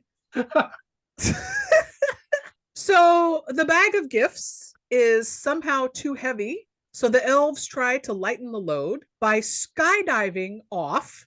And then they bump into the giant star on the top of the tree, knocking it off of the top. So then we get bungee jumping elves to rescue the falling star. Then the bag gets put onto Santa's sleigh, sitting right by the tree. 2 things I want to point out. One, the skydiving elves is a nod to the skydiving Elvis impersonators. The skydiving Elvises. Okay. Yes. And then 2, when they start deflating the balloons to get the sleigh down or get the bag of presents down, I literally know a woman that makes that same sound. Okay, we're not going to go into that right now. So some elves find the children in the bag of presents and help them out. Then all the reindeer start to show up to everyone's excitement, and Santa arrives to great fanfare. You totally skipped over like one of the creepiest parts to me of the entire movie, though. Oh shit! Okay, go. When the elf wants to get the present back from Billy, Yeah. and the elf is just like he does that little trust me. Like that is like the creepiest fucking trust me I've ever heard in my entire life. Oh, that just bothers me. So what you're saying is it was horrific. There was another horrific element. Thank you. Yes, in this movie. Oh, I openly admitted that there are some moments that feel horror-like. That was so creepy. You're right. You're right. I skipped over that, but it was. So Hero Boy looks very sad because he can't hear the sound of the jingle bells, which all the other kids seem to be able to hear. Santa makes his way out, and a single jingle bell goes flying off of one of the reindeer, who are jumping up and down, excited that Santa's coming and it's time to go. The bell falls right at Hero Boy's feet, but he still can't hear it. He holds it up, shakes it by his ear, and he hears whispers calling him a doubter and a non-believer. He closes his eyes and he chants, "I believe," 3 times, and then he can suddenly hear the jingle bell. It's a little on the nose. Personally, I wanted to see that scene like when they're singing Santa Claus is coming to town and Santa opens the door and you see the silhouette. I was really hoping that we were going to get Santa coming out and do the ho, ho, ho. I have come here to eat candy canes and kick ass. And I'm all out of candy canes. I really wanted that scene. It would have fit in this movie because it's a horror movie, low key. Santa approaches the boy and asks him what he said, and the boy tells him, and he gives Santa the jingle bell back. Santa then addresses Sheldon Cooper Kid and tells him to practice humility and patience. So this child is still an annoying little fuck at this point. He hasn't learned a damn thing, but Santa tells him, you need to work on this. And the kid's like, yes, sir. Santa then tells the little girl she is clearly full of the Christmas spirit and she's very spirited. Keep up the good work. What? I thought that this was about non-believers getting filled with the Christmas spirit. So no, clearly she, as we've seen from the whole movie, is about Christmas and the Christmas spirit. She's full of it. I have a theory on this. All right. So Santa then addresses little sad Billy and tells him there is no greater gift than friendship. Isn't there though? Because I would take a nice ribeye over a new friend any day of the week. Just saying. I would feel insulted by that right now, but I agree with you. There's so many friends I would sell up the fucking river for a nice steak dinner. And that kind of also touches on, it's not about the presents, Billy, you little poor shack shit. It's about friendship and the meaning of Christmas. Blah, blah, Okay, blah. okay. But we glaze Seriously, over it. He just says the one line. But seriously, I mean, you are bullying this poor child, literally poor child, just because he's poor and wants to have gifts. And you're just like, shut up, you whiny little shit. Quit complaining about the gifts. And like, I feel sorry for this kid. Like at this point, I want to take the kid and put him into like protective services to get him away from you. So Santa then chooses our hero boy, shocker not shocker, to be the recipient of the first gift. He brings him up to the sleigh and asks him, "What do you want for Christmas?" The boy whispers into Santa's ear. We don't get to hear what he says. Santa holds up that single jingle bell, gives it to the boy, and says, "This is a wonderful symbol of the spirit of Christmas." I would argue so is the Krampus bell, but okay. And then he tells the boy, "The true spirit of Christmas lies in your heart." And in this moment, I wrote in my notes, "And sometimes dead is better." Because that's just the voice that Santa was using. I was like, he's so creepy right now. I loved his Santa. He is one of my favorite animated Santas. Okay. I said animated Santa. So the clock now has been 5 to midnight this whole fucking time. Suddenly strikes midnight. Everyone watches as Santa cracks his lightning whip. What? And the sleigh takes off, and there was no Rudolph. I was so bummed we didn't get a Rudolph. That makes sense because I did not know this until like a couple of years ago. Rudolph is owned by a company. I forget what it is, but that's why you see a lot of movies will not use Rudolph the Red-Nosed Reindeer because he's not technically public domain. So a hush falls over the crowd, and then suddenly all the elves toss their hats into the air like it's their fucking graduation day. Everybody's cheering. And then we cut immediately to Steven Tyler Elf singing "Rockin' on Top of the World." And I wrote in my notes in big letters, "What the fuck am I watching? Is this an acid trip mushroom nightmare? What is going on right now?" I hate that scene more than anything because that is the worst cameo I've ever seen in a movie. Oh my God. Aerosmith fan or not, people have to agree this is one of the creepiest fucking pieces of animation to ever exist. So we get Elf Dance Party as the train now is going to depart Town Square. Some other elves help reattach that runaway car that had happened earlier, and the train's going to go. So the kids are boarding. The conductor punches the rest of their tickets in to fill in missing letters now. Sheldon Cooper kid, L-E, he spells out the word learn and says, as in lesson learned. What? This kid fucking didn't learn a damn thing. He's still the same annoying fucking kid he was at the beginning of the movie. That makes no sense. I'm sorry. Yeah, that doesn't know. The little girl gets her ticket punched now, and it says L-E, so it finishes out the word lead, as in be a leader. She was a default leader because she kept hearing the jingle bell sound. She got them into nothing but harrowing situations. How is this a positive thing? That she was leading the way through any of this? So then little Billy's says, depend on, as in count on, rely on. You need to trust other people. What? What does that have to do with being sad that you don't get presents? Huh? This movie completely flew over your head. I don't get that at all, though. What's the lesson he was supposed to learn there? What? So then, finally, our hero boy gets his ticket punched. Again, I wanted to punch his ticket numerous times. And we totally saw it coming. To be honest, first time watch, I still knew what it was going to say. His ticket was BE, so it says believe. Totally saw it coming, but okay. Well, gee, you're an adult with like a higher than a 5th grade education. Of course you saw it coming. At times. I have my moments. All the kids excitedly now want to see the bell that Santa gave him, but the boy realizes that it fell out of the hole in his robe, Chekhov's hole of his pocket, and it's lost now. So the train leaves, cut to little Billy's stop on the other side of the tracks. He thanks the boy and the girl for stopping the train for him so that he could get on.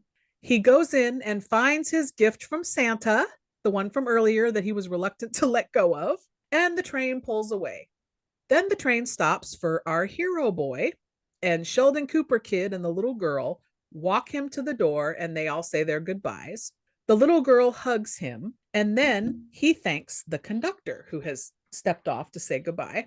The conductor's parting words to him are, "The thing about the train is, it doesn't matter where you're going. What matters is deciding to get on." Merry Christmas to you too, I guess. What? Explain to me how that ties into Christmas, sir. Do it. I dare you. I mean, I cannot think of much. I mean, the closest thing I could probably come up with is like, okay, so the train represents the belief in Christmas, and that you have to get on the belief train, and that you have to make that decision to get onto the belief train. And the train ultimately has that destination of like going to Santa Claus. So that's the connection I can make. Okay. That worked. That worked. That works, because I can't come up with any. That's as good as any.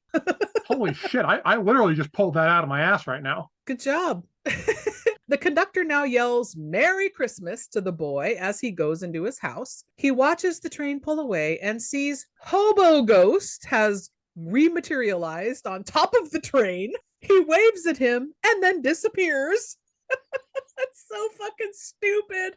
Inside, the boy sees that under the tree is empty, stockings are empty, and Santa's milk and cookies are still untouched. He goes to bed. Then the next morning, the boy and his sister run downstairs to find a train set around the tree running and a bunch of gifts. They open all their presents, and then there's one last one addressed to the boy. It's the same wrapping paper from the North Pole. I wonder what it could be. Oh my Lord. So, of course, it's the Jingle Bell, and the note on it reads, "Found this on the seat of my sleigh. Better fix that hole in your pocket, Mr. C." So clearly it fell out when he got up on Santa's sleigh. So then this is where it clicked in my head. We're set in the 1950s. Because when you look around, you can see their toys are like janky ass Christmas toys. There's a wooden dollhouse, a rag doll, creepy looking puppets, and a little toy truck. And the decor of the living room. I was like, oh, got it. This is the 50s. Just pointing that out. Yeah. So the parents come in and they cannot hear the ringing of the jingle bell as the boy and the girl are shaking and listening to this little bell that he got. We then get voiceover narration now again, Tom Hanks saying, over the years, people around him stopped hearing the bell, but he still hears it, as do all people who truly believe. So my takeaway from that was, this is a ridiculous, stupid thing to have in the movie, because everybody hears jingle bells. Like, you can pick them up in the store. Little fucking kids in Target won't put them the hell down. I hear jingle bells everywhere I fucking go. Stop with the jingle bells already. So that was a weird plot point for me, that the key to his believing was being able to hear jingle bells. And then as he got older, adults stopped hearing them. But there's a difference between store-bought jingle bells and jingle bells from the North Pole. Okay. That's a stretch, but okay. They are magic jingle bells. So we get a quick reflection of Santa's face in a close-up shot of the bell as music swells. The end. Cut to credits with the song Believe by Josh Groban over the credits. Yeah, I hate that song. Why did you make a face when I said cut to the Santa's face in a close-up of the jingle bell? Did you not see that? No, I saw the train. No, it's Santa's face. Santa's face is when they're in the North Pole, but when it's when they're at home, it's the train. Maybe it's both, because I saw Santa's face and went, that's weird. Okay, yeah, I only saw the train. Well, now you have to go back and watch and let me know. Oh, I will happily go back and watch it. You're a sadist because you made me watch this, but you're a masochist because you like to keep rewatching it. All right. Okay, you want me to bring up the crap that you make me watch? So that's the whole point of our show, sir. I will gladly take this hit. It's fine. I'm glad I watched it, because now I can fairly complain. I used to always say to people, oh, have you watched Polar Express? No, it looks horrible. Well, how do you know if you haven't watched it? Fair. Okay. Now I've watched it. Now I can say it's horrible. And now I can say you're wrong, but that's okay. So that is The Polar Express from 2004. I loved it. I will watch it again. I loved it. I Okay. don't know what you saw, but apparently you watched the wrong movie. Oh, Okay, so I wanted to bring up my theory on the kids. So I kept oh talking yes. about that. The theory was, okay, you pretty much touched on it with the tickets. The know-it-all kid needed to essentially learn to quit basically being a know-it-all, kind of like, Mhm. like accept the fact that other people may know more things than you, quit showing off your knowledge, just be humble, basically. Mhm. Uh, the lead thing made sense because there were several times in the movie where you saw her question her judgment whenever Hero Boy would kind of like say, "Oh, are you sure? Are you sure about that?" And she would pause Mhm. because she almost questioned her judgment of like, "Well, I don't know. Do I really believe this? Do I really want to do this?" That's kind of what she was more there for, was just to kind of learn to basically be more of a leader. And then the kid was the whole believing thing. So like each character had essentially their own story arc. You just didn't get it fleshed out enough, was the We didn't problem. get to actually see it play out. Yeah. Yeah. Fair. And I do have a quick question that this has bothered me for years with Christmas movies. Where the hell is Santa getting these elves? Is he cloning them in like a lab somewhere, or is there just like this? Is there's like pit of inbreeding elf orgies going on that's like producing these elves or something? I have a theory. Okay. Have you seen the movie Phantasm? No. Watch Wow. Phantasm. That's where I'm he gonna gets have to his watch that. elves. Okay, Just I'm picture gonna watch Santa that. as the tall man Okay. and get back to me. Yeah, that's gonna ruin my life. Okay, so let's jump to 3 questions.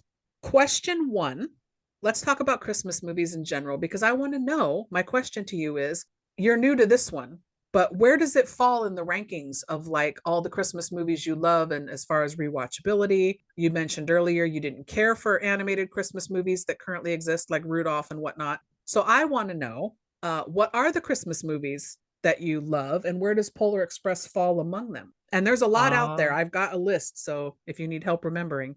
okay, well this is gonna take forever because I literally watch a shit ton of Christmas movies. Like there's several like I rewatch every single year. And as far as the animated thing, that's not true. I don't hate animated ones. I don't like the claymation animated ones of Jack Frost, Frosty the Snowman, Rudolph. I've never liked those. Do you They've like never the, appealed to the me. the cartoon of Frosty? That one's not claymation, that's drawn. It's not one of my favorite. Like my for me, the cartoon ones I go to are obviously the Simpsons Christmas specials have always been fun to me. Family Guy did a couple of good ones. King of the Hill. No, not TV Uh, shows. I'm talking Christmas movies. Do you watch The yeah. Grinch? Okay. I like all of the Grinches. I like Okay. the original because Chuck Jones is a brilliant animator, and I will watch anything that that man did. As far as the story goes, I wasn't a huge fan. I like the newer version a little bit better with Benedict Cumberbatch as the voice. That was a lot of fun to me. I like the Jim Carrey version as well. The other animated specials were I watched obviously Charlie Brown Christmas special. The Garfield Christmas special is amazing. I Okay. watch that every single year. As far as movies go, I mean, shit. Okay, Fred Claus, Miracle on 34th Street, Christmas in Connecticut, Shop Around the Corner, The Man Who Came to Dinner, It Happened on Fifth Avenue. Um, White Christmas, Holiday Inn.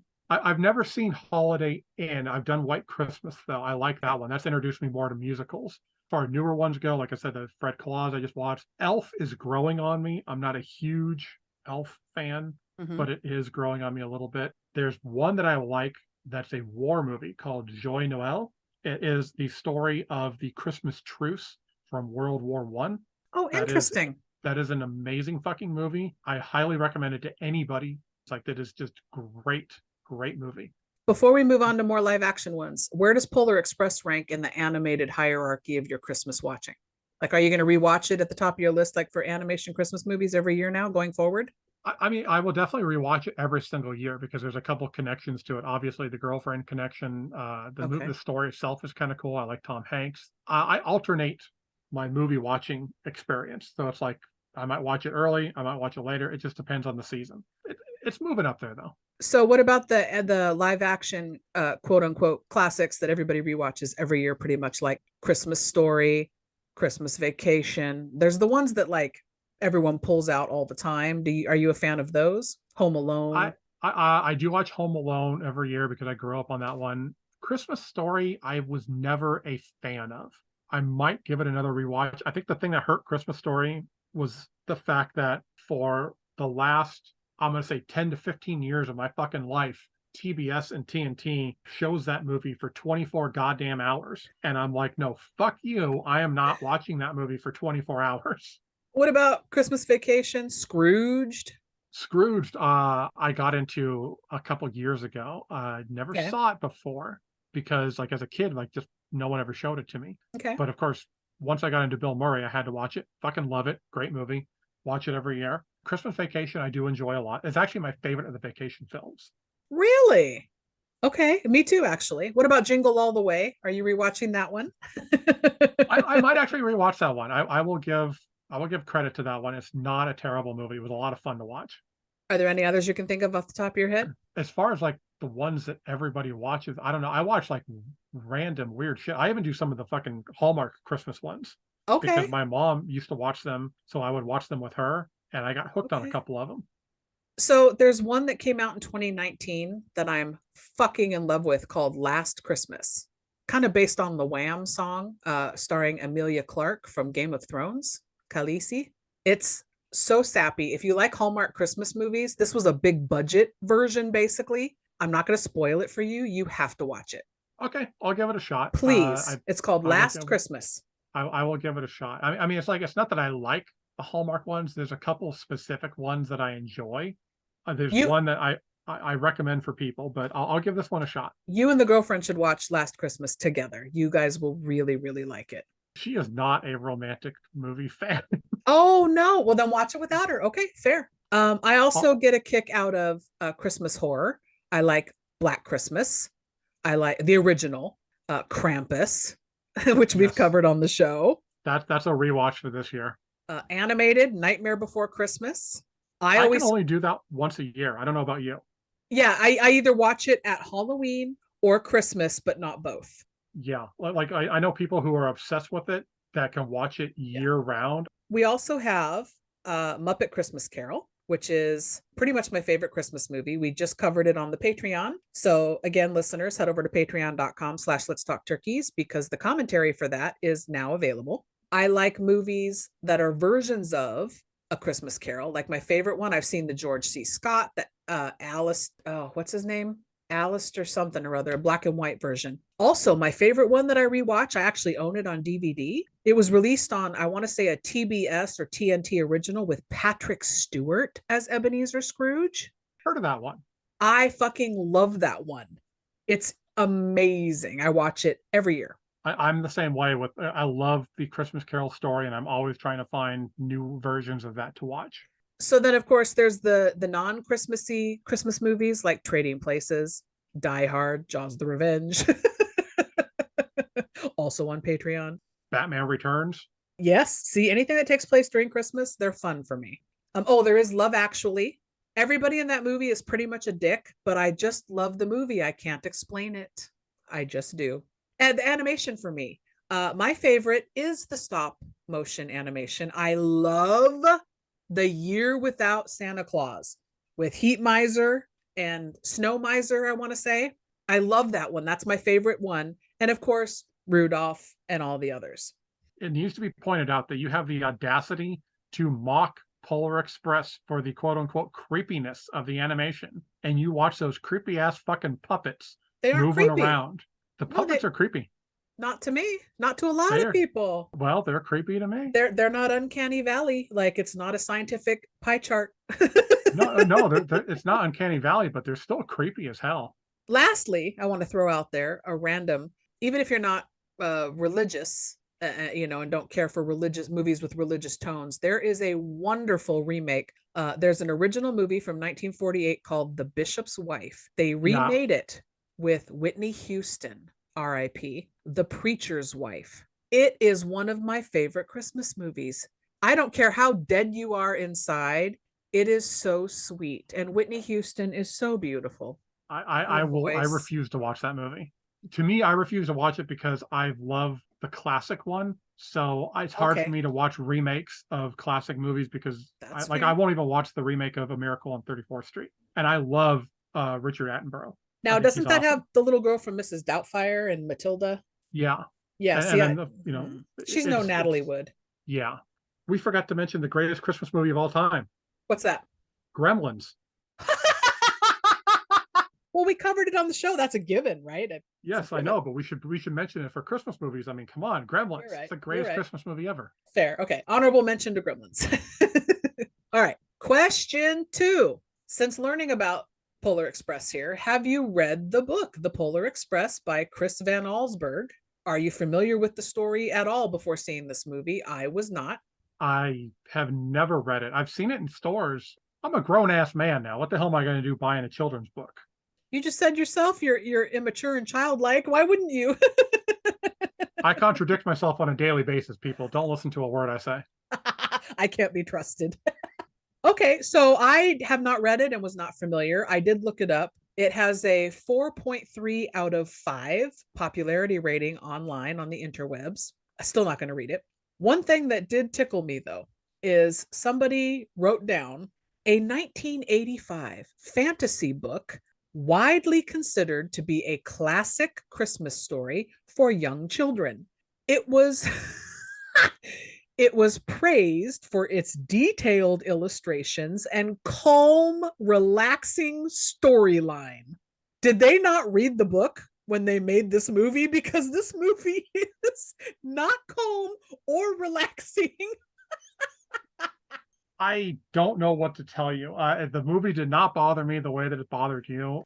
This apparently is the Taco Bell version of a Christmas movie for you. It is just slowly working its way through your digestive system and it's going to blow its way out of your ass. When I did the research, I did find out some behind the scenes stuff on the story, on the book, like the inspiration and stuff. They said it came from some memories he had of visiting called here Pulsmeyer's and Wurzburg's department store. I am probably butchering those names, but basically department stores as a child, that these memories kind of stuck with him. And that was one of the things that helped inspire the story. That, and he said a mental image he had of a child wandering in the woods on a foggy night, wondering where a train was headed.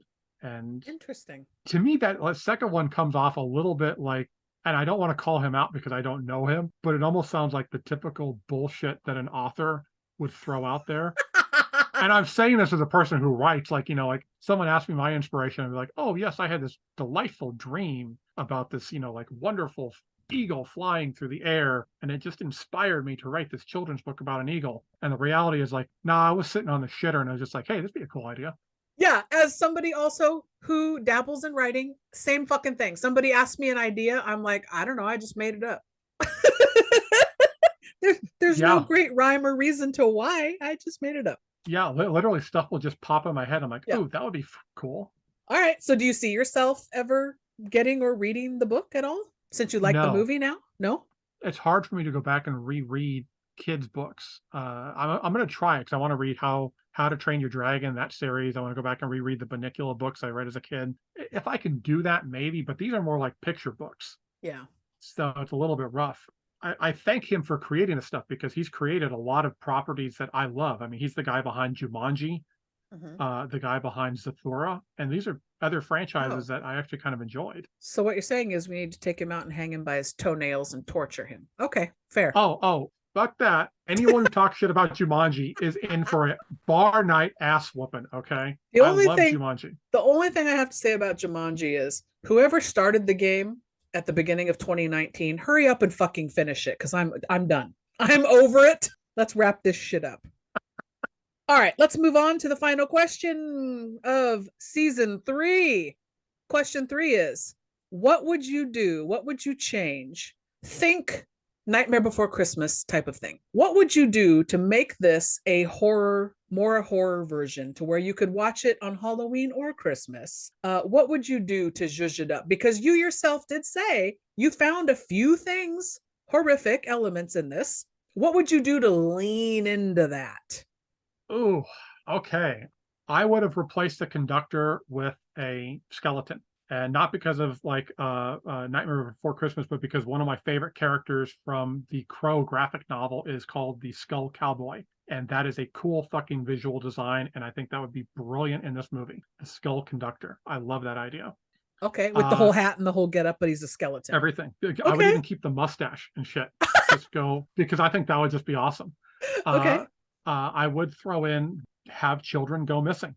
Have like maybe you eventually do find them in the end, but have children go missing. And that's, instead of searching for the ticket, that's what they're looking for, is the kids that have gone missing off the train. Ooh, okay. I'm interested in this one. The hobo ghost would have been played a bigger part to me, because I absolutely love the hobo ghost in this movie, and he could have done so much more. Yeah. Like a guiding light kind of character. I might have changed him to a woman though. A woman hobo ghost. Yeah. Okay. Just because I think that would have been kind of a different take on it. But I would keep the elves as creepy. In fact, I would even maybe have the elves show where they are coming from, and that they are genetically engineered creatures. I'm telling you, Phantasm, bro, watch it. That's where these elves are coming from. That I think that would be great. Some of the scenes, like, you needed to add a little bit more creepy music, and like I said, maybe throw a little bit more danger into it. That is so my note is if you just were to take out in some of the scenes that already exist in the movie and put menacing music instead, changes the tone of the movie. Yeah. It's a movie that balances very well. Like, it could go either way. Because it already kind of is horrifying in a lot of ways. It is. It's, but I mean, like, to me, that's the charm of it. That's what I like about it. Fair. No, totally fair. I appreciate you though leaning into that a little bit there, because I thought that too. I'm like, well, this could easily, couple tweaks, easily a horror film. Before we go, I have a question for you. Oh yes, sure. So, since it is the holiday season, what is it that you want Santa Claus to put under your Christmas tree this year? I'm very curious. Okay, do you you want the joke answer or the real answer? Let's go with both. Okay. The real answer is I have streaming services, and I found on one streaming service a show from a while back called Once Upon a Time. I had never watched it, didn't really think much of it. Have you heard of it? Oh, I watched it. Okay, so don't spoil anything for me. I watched half of season 1 and then decided to cancel that particular service that it was streaming on. So I was super bummed. So I found somebody has, I don't know if it's Amazon or where, the full series, all 7 seasons, a full box set of the whole show. And I'm a physical media collector myself. I have like at least 1,000 movies. And I it's a dying form, and I hate that it's going away faster and faster as we blink, harder and harder to find physical media. Yeah. So I want this box set because I like the physical media. I also want to finish the fucking show. I was so mad. I was getting sucked in. That's what I want under my tree, is I want that box set. Now, I also want, and I'm going to quote from an amazing movie that also has a little bit of Christmas in it. Robert Redford, Dan Aykroyd, a fucking stellar cast called Sneakers. I just want peace on earth and goodwill toward all men. That's all I want. Okay. Maybe a Winnebago. What? A fucking Winnebago? That's what he wants in the movie. Okay, before I give you my couple of answers, I gotta throw out there, and this, if you're not familiar, if you're not a comic book fan, if you like Once Upon a Time or getting into Once Upon a Time, I highly recommend reading Fables, produced by DC Comics and Vertigo. It is basically Once Upon a Time, but done to an incredibly better level, because the creative team behind it is fucking amazing. Okay. And it is a lot of fun to read. It is so good. That sounds like something I would like. Okay. I highly recommend checking that out. Okay, so for me, the joke answer. To be fair, I didn't really have a joke answer. I just pulled from a movie. I pulled from a movie. I don't really have a joke answer either. I guess for me, the joke answer would be like, I want a baby Godzilla. Like the ones at the end of the movie with Matthew Broderick. No. Velociraptor, baby Godzilla. Fuck those. No, I want a. No, you go back and watch Godzilla versus Space Godzilla. I want the miniaturized version of that baby Godzilla. Okay. That is the Godzilla that I want. He is so cute. He is so adorable, and I don't want him to get any bigger than about 3 feet tall. Okay. The serious answer, and I gotta say this: the Christmas present I want this year is the same thing I wanted the last year and probably next year, and that is to be with the girlfriend. Aww. I hate that I was going to get that response. I hate that I was going to get that response. Oh, Dave and his girlfriend sitting in a Christmas tree. KISSING. Before we go, there is something I have to do. And I told you I was going to do it the whole show. So I want to give a shout out and a thank you to my research staff. I appreciate you guys so much. So Alice Applebottom and her pet, Shelly the Wonder Turtle. You guys did a great job helping me out. Tinkerbell Jones, he did some really good work for me doing some research on this episode. So I want to thank you guys for helping me out in this episode and doing the research because I couldn't get to it. So that was your fingers. What do you call your thumb?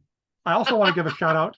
Also want to give a shout out to our fictional sponsor for this episode, Bick Bickers, the holiday lawyer. Grandma gets run over by a reindeer, or if Santa Claus's fat ass gets stuck in your chimney and you need a lawyer, you call Bick Bickers this holiday season. He's got your back, buddy. Call 555-POLE. That's 555 POLE. From the North Pole, Bick Bickers. Oh my God, we are out of here. Thank you all for listening. We appreciate your support. This has been a wonderful, amazing season 3. We couldn't have done it without you. Couldn't have done it without you, sir. So thank you for making this year a real blast, truly. It has been a lot of fun, and I'm looking forward to season, what are we on, 4 next? Yes, season 4. It all blurs at some point, right? Well, I've been drunk for half this season, so. All right. Well, we want to thank you all again so much for listening. And on that note, we will see you all in season 4. Goodbye. Is there something I can do for you? I'm looking for a girl. A good...